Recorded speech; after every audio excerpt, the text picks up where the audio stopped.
En Israël, le Qatar est au cœur d'un scandale politique.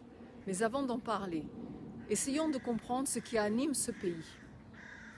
On parle souvent des pays en termes simples, alliés ou ennemis. Mais aujourd'hui, ce n'est plus si simple.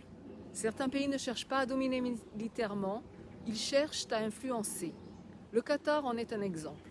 C'est un pays d'environ 3 millions d'habitants, mais avec l'un des PIB par habitant les plus élevés au monde, grâce à ses immenses réserves de gaz.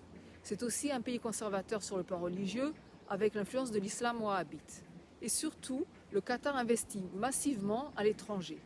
Des milliards dans les universités américaines, des investissements dans les grandes entreprises, dans le sport, notamment la Coupe du Monde 2022, et dans les médias avec Al Jazeera. Le Qatar parle à tout le monde, aux États-Unis, à l'Europe, mais aussi à des acteurs que beaucoup de pays évitent, comme le Hamas, les talibans, ou des mouvements proches des frères musulmans, souvent dans un rôle de médiateur. Ces relations, parfois accompagnées de soutien indirect, lui valent de nombreuses critiques dans la région. Il ne cherche pas forcément à être le plus fort, il cherche à devenir indispensable. En Israël, Benjamin Netanyahou affirme que le Qatar n'est pas un ennemi. Peut-être, mais dans un monde d'influence, est-ce encore la bonne question? La vraie question c'est, qui influence qui?